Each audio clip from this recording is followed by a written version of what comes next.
lighting adds a whole new dimension to a model. Custom lighting looks great and isn't hard. As an example, we'll start with 4 blue LEDs and a common 9-volt battery. You can't hook an LED direct to a battery. There are exceptions, but it's too much power. Most LEDs are made for only 2 to 5 volts. Each color needs different power. You need resistors to limit the power and to even out voltage spikes.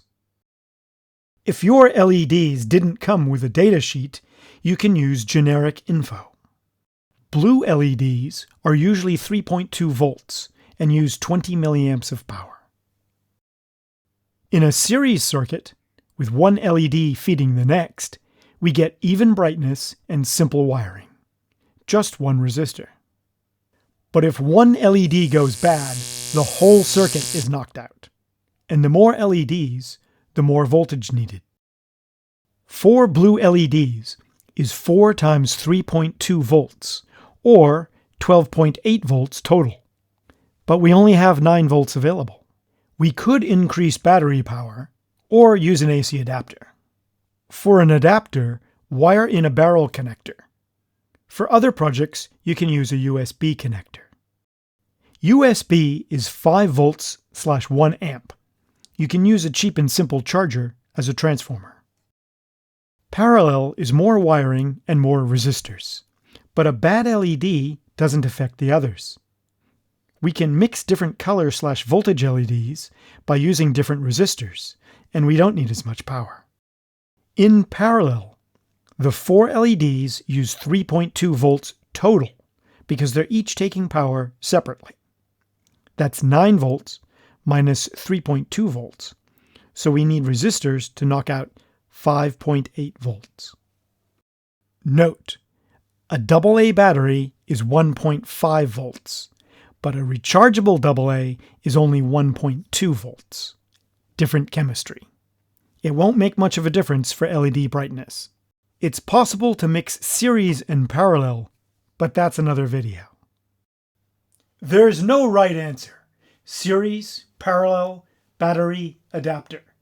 Each project is different. To find the resistors we need, use an online resistor calculator. See the end for a way to calculate resistance manually. We'll assume a parallel circuit with 4 blue LEDs and 4 AA batteries. We only need to calculate for one resistor because we'll use the same value resistor for each LED. 140 ohms isn't a resistor standard.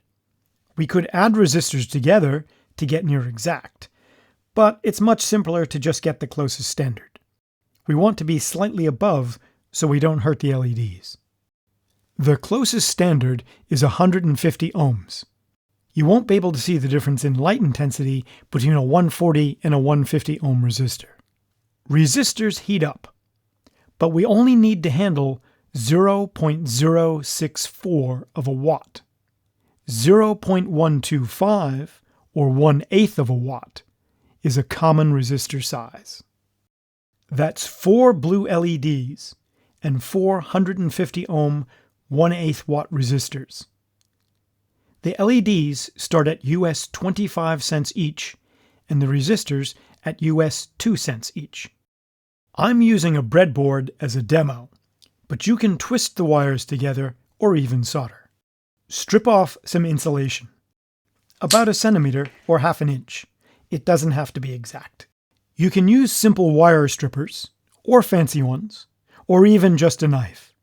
Be careful not to nick the wire underneath. Solid core wire is easier to use, but it's okay to use stranded or even mix them. 22 gauge wire is good. It doesn't have to be exact.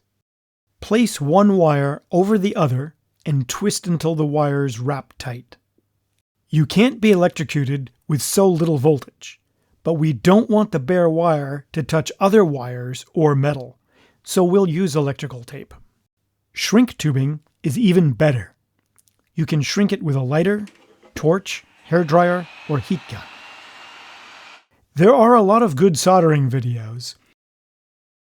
Before people knew much about electricity, All DC wiring diagrams were labeled as positive flowing to negative. This is called conventional current. Many diagrams are still drawn this way. But now we know electrons actually flow negative to positive. It doesn't matter as long as we always connect positive to positive and negative to negative, except in a series circuit.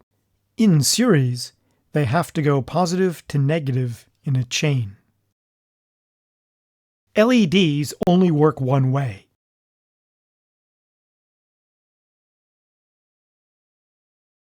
The long leg is positive and the short negative. It doesn't matter if the resistor goes before the LED or after. Many people connect the resistor to the positive leg of an LED. A switch completes or closes the circuit so electricity flows. Almost any switch will work. A click, slide, or momentary switch that only works as long as we push it down. Because it's a small load, we don't have to worry about current limits.